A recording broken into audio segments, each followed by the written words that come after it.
The City of Tshwane may get a new mayor today. A special council meeting to elect one collapsed last week. Now another sitting is being held. The DA walked out after the Speaker refused to remove two Action SA councillors whose memberships were terminated.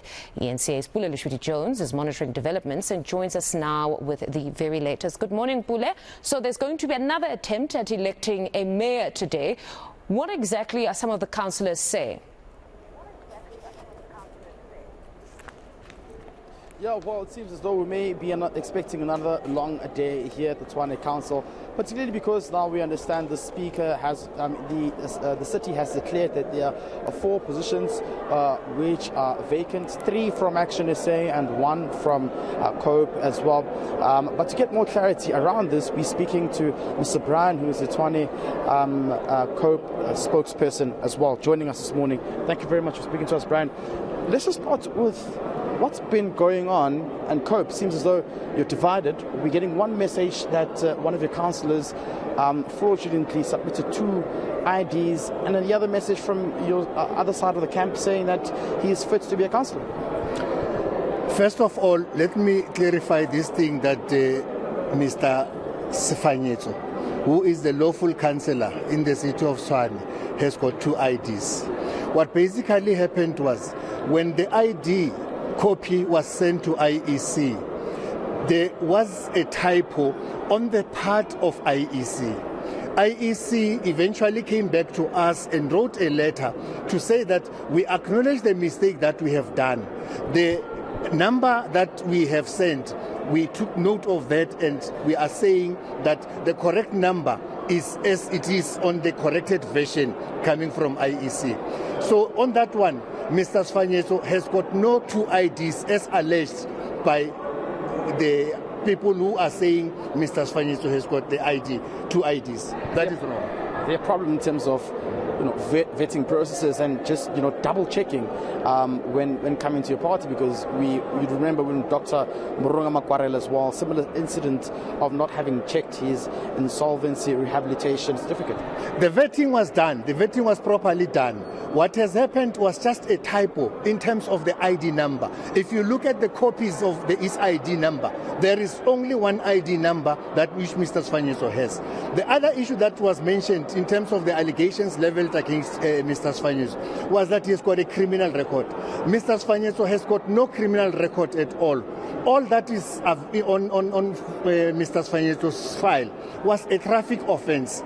So people are failing to distinguish between a criminal offense and a traffic offense. That traffic offense happened 22 years ago. I can confirm and say to you that that traffic offense has been sorted out 22 years ago. So it cannot be that today that traffic offense is being touted as a criminal offense. Why are we getting so many mixed signals and communication from your party? It's really confusing, because some in your campus are the very same people who said that Mr. Sefanyetso is not a councillor who's fit to be in council as well. Do you agree that your house is in a mess? No, our house is not in a mess. It's just that there is a faction from Johannesburg led by a particular lady there. Who's that lady? The lady there is the Speaker in the City of Johannesburg. What's her name? I should think her name is Colleen. You think? Yes, I should think so. Because, one, she is not a member of any structure in the Johannesburg structures, but she is busy now imposing herself in the City of Tshwane region, which, as Tshwane region, we deserve to be respected. When we invited her to be part of our discussions after the Makwarela debacle, we never thought that she will then take this as an advantage or an opportunity to start now pushing in the people from Johannesburg to take over the Tshwane region. Are you guys fielding a candidate? Yes, we have a candidate. Our candidate is Councillor Sefanyetso, who is, even today, our lawful councillor in the City of Tshwane. Thank you very much. Of course, that's Brian from COPE in Tshwane speaking to us. Maybe let me also just speak to Michael Bowman from Action SA. Michael, thank you very much for waiting for us, and of course now giving us courtesy to respond to some of the allegations that have been made as well. There are 3 positions which remain vacant, the city says. So are you guys filling those positions today? Well, we're pleased to report that as of Monday evening, those positions have been filled. Action SA is back to full voting strength. And we have been working with our coalition partners, and we are confident that we will win today's vote because we are at full strength as a coalition once again. I spoke to one of the councillors, of course, who his membership was terminated, Mr. Mantle, and he says that as a party you still haven't shown him the polygraphy test that he underwent, and he's now taking legal action. What's your comment on that?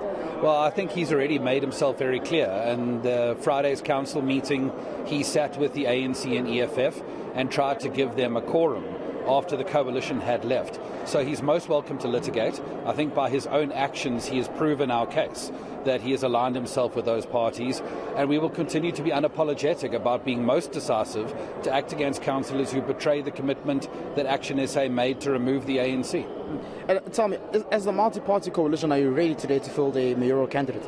We are. We're united. We stand behind the candidate, and we are anxious to get back to the work of the residents. We are most frustrated by the last 3 weeks. There's been no one at the wheel because of the program of vote buying that has been sponsored from the other side of the aisle, and we need to make sure that wrong is righted today. Yeah, just on that issue of vote buying, how confident are you in terms of the morale within the Action SA camp here in Tshwane? Do the councillors remain united? Well, I've been with our caucus this morning. It's one of the reasons I've been here, and I've never seen the caucus as rejuvenated as it is, as a matter of fact. They have been under the oppressive weight of individuals who've cast aspersions on the entire caucus. They are delighted by the individuals who have taken their place, and this caucus is united behind the coalition. Right, Michael Bowman from Action SA, then from speaking to us. Well, remains to be seen what will happen today. Hopefully the City of Tshwane may have a mayor by today, because residents are still yet pinning their hopes on the fact that this council can get its house in order and service delivery to be accelerated as expected. No, let's hope they do get their house in order, because residents do deserve a mayor at least by the end of today. Pule, we'll leave it there for now. That's our reporter, Pule Letshwiti Jones, who's monitoring the proceedings in council today in Tshwane.